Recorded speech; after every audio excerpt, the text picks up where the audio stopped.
What is up, you jackwagons? I am Speed Fury, and I am back with a brand new series. Well, it's not brand new, but it's, I guess, a remake, so to speak. A while ago, I did a what-if scenario of what if the Gladiator Masters were in My Hero Academia, or what if Deku became a Gladiator Master and all that stuff. I'm doing it differently this time around because I felt like I went too quickly with the story, so I'm redoing it over again. Now, basically, what we're going to be starting with is not from Izuku's perspective, or from just like third person perspective, but we're starting with Speed Fury's perspective, and the rest of the Gladiator Masters. So, let's begin. Speed Fury woke up. He didn't know what time period it was. He didn't know if humans had become less, idiotic. But he knew that the cryosleep that the pods had put him and the other Gladiator Masters in had woke him up. And that which means all the pods were opening. As Speed Fury walked out, he was greeted by several other Gladiator Masters. To them, it felt like it had only been a simple night's sleep. His adopted sister Dashrath, whose pod was right next to his, was the next person to come out. Although she was his adopted sister, she was in reality an alternate version of him from another universe. Although she was treated more like a sister than, just another Speed Fury. It wouldn't be the first time that he had met an alternate version of himself, nor would it be the first time that he's had several different versions of himself in the same room before. As he came into the main hall, he walked over towards the computer. However, he was stopped when two long arms that were pure white skinned wrapped around his waist in a hug. He knew this could only be one person, and that person was his girlfriend, Rainbow Shock. Rainbow Shock was a girl who was around the height of 10 feet tall. Just like all the other Gladiator Masters, she was absurdly tall. All of them were, after all. She had white skin, bat wings on her back, a long snake tail, and fish fins in place of ears. Her hair was 6 different colors at the same time, and her shirt was also the same shade of colors. She wore arm sleeves, black, purple, and silver boots, and a pink skirt. While most people would question Speed Fury's choice of girlfriend, considering how much of a sadistic psychopath she was, he did not care. He loved her just the same. Speed turned on the computer to check and see where the humans were at with their whole time period and what has gone on since their sleep. Turns out there was something called quirks now, and at least 80% of the population had them. Speed Fury just pinched his nose in annoyance, the bridge of his nose in annoyance at this. He knew what that meant. Whenever there was people that had more than other people did, it was always the ones who were less fortunate that were on the back foot and were treated with disrespect. There was not a doubt in his mind that the humans have become even worse than they were before, and with these so-called quirks now, and apparently being a superhero being a job where you get paid for, there wasn't a doubt in his mind that there were also corrupted superheroes out there too. It wouldn't be the first time something like this has happened to him. Deciding to see these quirks up close in person, Speed Fury decided to leave and explore the world. It wasn't any problem with his super speed, and while it wasn't his main power, he used it quite often. However, before he could leave, somebody stopped him. A blue-haired girl who was slightly shorter than Rainbow Shock and had fox ears and a foxtail protruding from her body, walked up to him. Her name was Torch, and she was the little sister of his team, the Alpha Masters. Torch, being the strongest fire user in the entire Gladiator Masters army, was one of also the most protected, as everybody else. She was, well, let's just say she was very innocent, and everybody else felt the need to protect her like the older siblings that they were. Despite the fact that Torch wasn't really that much younger than the rest of them, if you could really bring age into it, considering none of them age anymore. She asked Speed if they could go to Japan, as that was her home region, as she was one of the very few Gladiator Masters who was not from America. Speed didn't see why not, so decided to accompany Torch to Japan, as being the little sister, he couldn't really deny the puppy dog eyes she was giving him.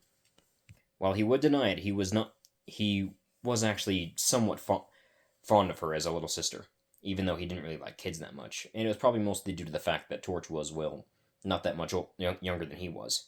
They opened a portal that would take them directly to Japan, but also take them out away from prying eyes. While they would normally easily just open a portal in the middle of a civilization, humans nowadays probably would not have any idea who they are. And while they are powerful enough to pretty much take on any challenge that they come across, Speed Fury would rather avoid any conflict that he can. They came out in a forest area nearby a small, well, not small, but a city-like area, or a prefecture, if you will. Speed opened up his wings and began flying into the air, while Torch blasted flames down to use as propulsion to keep herself in the air as well. As they began flying overhead, they noticed how some of the quirks could easily drastically change somebody. They also noticed that several people were, well, staring up at them with worry on their face. Speed didn't pay attention to this and just assumed it was people thinking that they were some kind of criminals or villains. It wouldn't be the first time somebody mistook his appearance for that of a supervillain, considering his red eyes and mustache and goatee and spiky hair made him look like a traditional comic book villain. The only thing he was really missing was an evil laugh, which he was not fond of doing, in the slightest. His evil clone, on the other hand, had no problem showing his malicious side. Well, he couldn't really call him evil anymore, considering he had changed sides, but he still refers to him as the evil clone. As they were flying up above, they noticed what looked like a subway or a train station, and there was a rather large man who had what looked like a rat face or a shark face, and he seemed to be causing trouble. Speed read the name of the station. Thanks to his powers, he could learn any language instantly, and read the Japanese kanji as Tatooine Station. Speed just face faulted at this as simply thought to himself, is a fan of Star Wars. He noticed that there were several so-called pro-heroes around the area, and there was also a crowd of civilians. The crowd of civilians is what particularly caught his eye and irritated him. Great. These people don't know how to keep civilians away from the danger. That's the dumbest thing they could have ever done.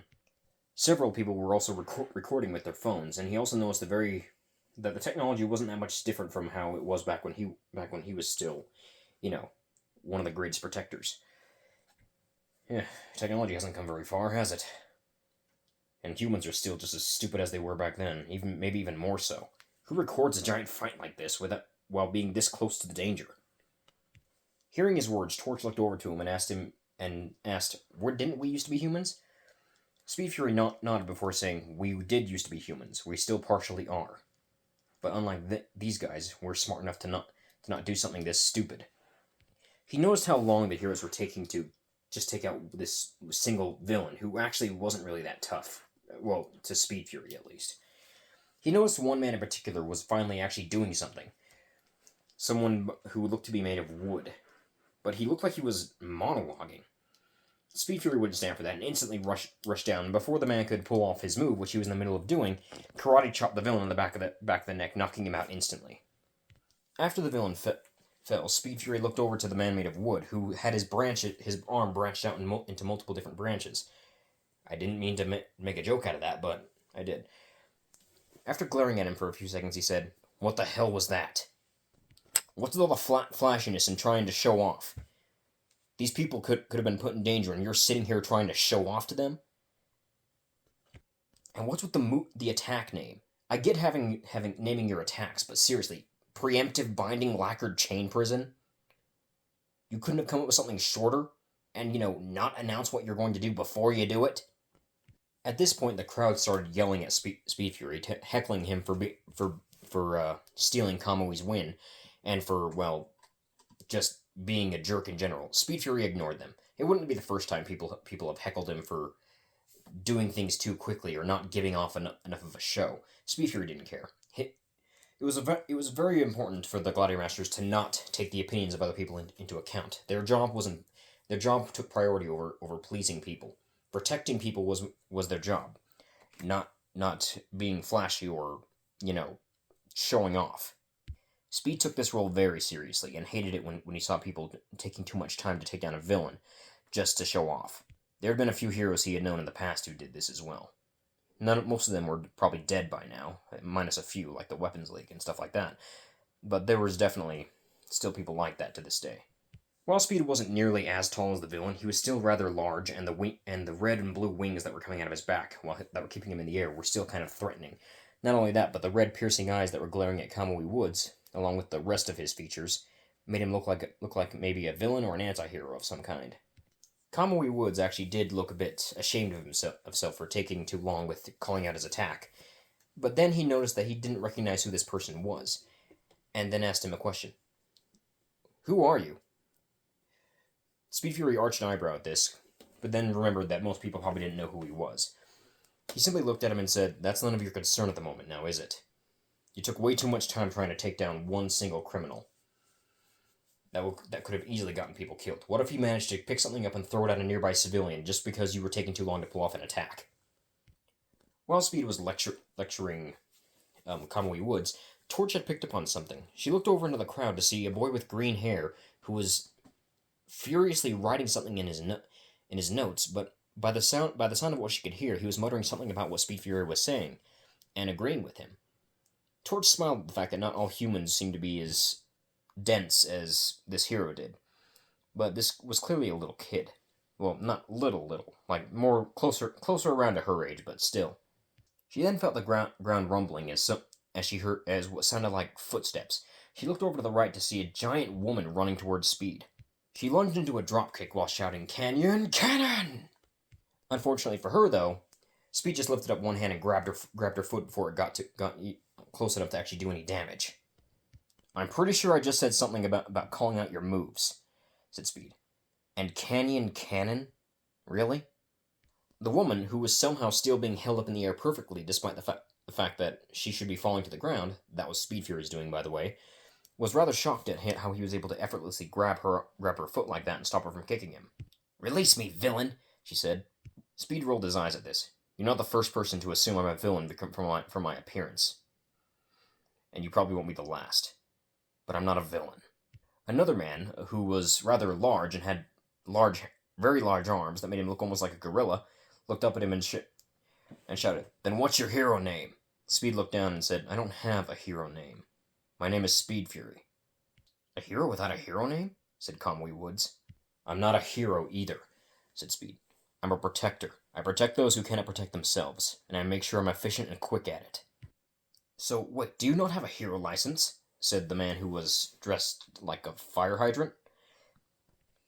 "Since when do you need a license to do what's right? Or to protect people who can't defend themselves?" "So that makes you a vigilante, then," said Kamui Woods, who was getting ready to shoot one of his branches again. He was stopped, however, when Speed Fury snapped his fingers and all four heroes were covered in a blue glow. None of them could move. "Firstly, not once have I attempted to attack you, so if you attack me, I have every right to defend myself. Secondly, from what I've read on the internet from vigilantes, they do better work than most of you do. Now, those motion-stopping auras that I have around you guys should hold up for at least 5 minutes. By that time, me and my friend Torch will already be gone. So, think about what I said, and at least do try to be more competent with your heroing work, if you can call it work, since it looks more to me like you're putting on a show for people." Speed flew off, which then people noticed the girl with the blue fire coming out of her hands following close behind him, using the flames like jet propulsion. "You think you could have been nicer with your approach there?" Torch asked Speed. "You know that being nice is not one of my preferred methods, Torch," said Speed. Speed and Torch began to fly around to check out the surrounding areas. They even visited Torch's home area, which was in Kanto. Not the Pokemon region, the actual Japanese place. It seems that wherever they went and wherever there were heroes, they all were more or less the same. They were pretty much just showing off for the crowd. The only person who was really doing their job more efficiently was another fire user guy named Endeavor. However, Speed did not agree with his methods, as he went a bit too far with some of his attacks, especially on what were apparently people with weaker powers or were completely powerless.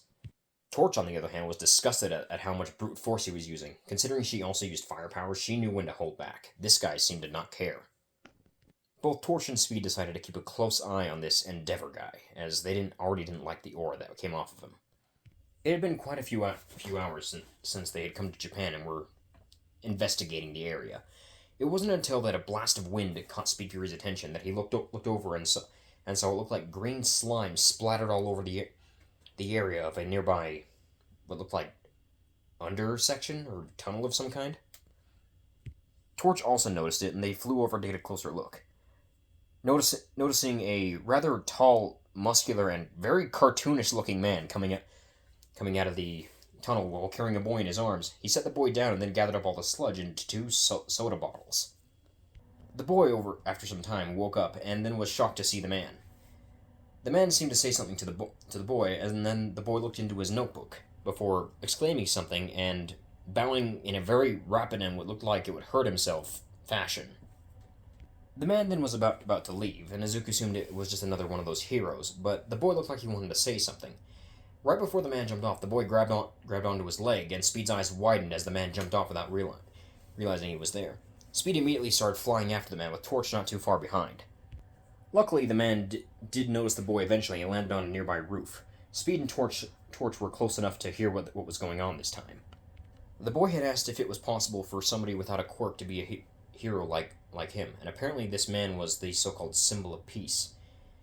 However, Speed's eyes widened when he noticed a bunch of steam coming off the man before he seemed to explode in steam. When the steam cleared, the man looked very unhealthy. He was skinny and looked like he hadn't eaten anything in years. He also couldn't help but compare him to a blonde drug addict of Shaggy from Scooby-Doo. It was the words of the man that really irritated Speed Fury. Pros are always risking their lives. I cannot say that you can be a hero without a quirk. It'd be too dangerous. The look in the boy's eyes hurt to see. Speed Fury knew that look. It was the look of someone who had lost all hope. Torch felt bad for the boy too, her realizing that this boy must have wanted to be a hero more than anything else. It's not cruel to dream, young man. Just make sure your dreams are realistic, said the man before walking down the flight of stairs. Speed got even more irritated at this, the man leaving the boy alone on top of a large roof. The boy looked depressed as heck, and the fact that he's on a roof that's high enough for him to jump off of, he knew where that was going. It was then that Speed Fury got closer to where the boy was, still staying in the air with his wings flapping, but making sure that he didn't land on the building yet. He then spoke up to get the boy's attention. So you want to be a hero, huh? The boy jumped at this and then turned around immediately, seeing Speed Fury, who was giving him more of a neutral stare instead of the glare he gave to Kamui Woods. The boy looked to be on the verge of tears, and Speed realized that this kid was really a big pushover. Can I ask why? Said Speed. The boy was quiet for a few minutes before finally speaking up, claiming that he wanted to be a hero that saves everyone with a smile, a hero that can bring hope to all. Speed asked if there was any other reason he wanted to be a hero, and Izuku said he wished he could actually do something, and not just sit around and be quirkless. He wanted to prove to everybody else that he could be a hero, and wanted to protect people because it was the right thing to do. For the first time since leaving the base, Speed smiled. Then that fool that was the so-called symbol of peace was wrong. You're one of the very few people on this planet, one of the very few humans I've seen in this day and age that's actually worthy of being called a hero. Speed landed next to the boy with a loud thump. His landing somewhat shaking the floor that Izuku was standing on. What's your name, kid? Said Speed. The boy stuttered for a few minutes before finally saying, My name's Izuku Midoriya. Well then, Midoriya, I think you're definitely worthy of being a hero. And not just then, you could be even greater than a hero. You could be one of us. Become a Gladiator Master. Izuku paused at that. He didn't know what a Gladiator Master was. What's a Gladiator Master? Yeah, I figured you wouldn't know what that was, considering how long we've been out of the, well, I guess you could say spotlight, but never been too fond of that in the first place. Long story short, pal, we're the first guardians of this planet. We put ourselves into stasis, over a couple centuries ago, because the humans felt like they didn't need us anymore. And so we just left them to do their thing. We decided a couple centuries later we'd wake up and see how the humans are faring. They're not faring too well. The humans nowadays are stupider than the ones we had back when I was, first starting out on this job. Izuku's eyes widened at that. So, you guys are the first quirked superheroes? Speed scoffed at this. Nah, we don't have quirks. We got something even better. Omniforce energy. It's very rare for someone to be picked by the Omniforce to be the protector of the innocent. But when somebody is picked, they're picked for good reason. No one's been picked in years, but I have been able to make the choice of giving people Omniforce powers on my own, as long as I see them as worthy enough. And you are definitely worthy enough. Izuku's eyes widened at this. Someone could just give him power? But I have to warn you, said Speed. After giving you this power, I'm going to need to train you, and I'm going to make sure that your parents know about this training firsthand. Don't expect the training to be easy. You'll get pretty much a basic concept of what your powers are capable of and what you can do after getting your powers. And I don't choose your powers for you. The Omniforce decides what your powers are. So, kid, what do you say? You want to become one of us? Izuku was about to answer yes before an explosion caught the attention of both Speed, him, and Torch. They all looked over to see a cloud of smoke appearing. Speed narrowed his eyes before picking up Izuku by the back of the shirt and flying off over the smoke. Izuku panicked for a minute before Speed calmed him down by saying he's not going to drop him. They landed on a nearby roof. Izuku, who then climbed down to get a better look. Speed Fury noticed how none of the heroes were actually doing anything and was about to jump in himself before he heard the boy call out the name that he couldn't quite place. It sounded like Kachan or something like that. He rushed out to try and claw at the slime. The boy who was caught in the slime seemed to be yelling at him and not being thankful for at least him trying to help. He also noticed the skinny man from before, the one who was the so-called symbol of peace. All Might, he believed what his name was. He knew had not seen him yet, but he didn't really care. Speed rushed in, and while cupping his hands in the front of his body, forming a ball of energy in his hands. He then blasted the energy at the sludge villain, not hurting the kid inside because his energy can be targeted at only certain things if he chose to, while muttering under his breath, "Energy blast." The villain was knocked out once again, and this time Speed Fury contained him in a smaller capsule that he materialized out of thin air. One that couldn't be opened unless he gave the authorization for it to be opened. The heroes came over and started to scold Izuku. Speed shut them up by snapping his fingers and sending a shockwave throughout the entire crowd, silencing them. You want to scold this boy for doing something that you were all too weak to do. No, not weak. Cowardly. It's a hero's job to get out there and protect people, regardless of if they get injured in the process. Who cares if you didn't have the right powers for it? I could think of several ways that you could have easily done it without having to fight the villain. Yet all of you were waiting for some kind of camera, or waiting for somebody with the appropriate power. He's made of sludge. Dilute him with water. Reach in there and pull out the kid with your super strength. Use your long tree branch things to grab the kid and pull him out. But instead, all of you sat by and waited for someone else to take care of the problem. You all call yourselves heroes, but you're nothing but disgraces to the word. With that last sentence, Speed Fury sent a glare towards All Might, who flinched at the gaze, before then taking to the sky again. He didn't leave because he wanted to make sure that Izuku got home safely, but he wanted to make sure that nothing else happened to him. On his way, he saw the boy who was running up at the boy, and Speed assumed that he was going to apologize for the way he talked and also thank him for the work that he put in to save him. He did not do that. I didn't need your help. You just got in the way. I could have handled it on my own. Speed's eyes narrowed at this, and Torch's hair turned purple as her flames did as well. Speed and Torch landed behind the blonde-haired idiot with a loud boom, causing both Izuku and him to jump. Izuku more than the boy, unfortunately. Then explain to me how exactly you were planning on getting out of there, said Speed Fury, glaring at the boy. The boy glared back at Speed Fury, but didn't say anything. I thought so. You're all talk. And when somebody else tried to do their best to save you, all you did was yell at them and treat them like they were trash. He's a quirkless, useless Deku. He'll never amount to anything. The entire population of the human race used to be quirkless. No powers, and they managed to do a bunch of things without them in general. Make a rocket that goes to the moon. Create high advanced technology that we never would have thought existed. We've even managed to make satellites that travel the cosmos still to this day. Yet you seem to think that the quirk is everything with a person. Right now, I can honestly say, this boy is a lot more heroic and a lot more worthy of the title than you'll ever be. The boy lunged forward to attack Speed Fury and Rage. However, he was knocked down by a fist coated in purple flames from Torch, sending him flying into the ground in an instant. The other boy looked worried. Izuku looked worried about for the other boy, but Speed put his hand up to stop him from coming forward. He's fine, just knocked out. The kid needs to learn to show some respect. By the way, you never answered my question earlier. Do you want to join us? Remembering that Izuku never got to answer the question, without any hesitation he said, yes. Speed then nodded his head before asking where he lived. Izuku decided to show him the way, and Speed Fury picked him up again, this time letting him sort of like piggyback on his back, and they flew over to his house. If they had stayed a bit longer, they would have noticed that All Might would have shown up, but All Might, not seeing anybody but the blonde-haired kid from before, was confused. He thought that the boy went this way. As Izuku entered his house, Speed Fury followed close behind, making sure to take off his shoes as was Japanese custom. Torch had no problems remembering this, as she was Japanese herself.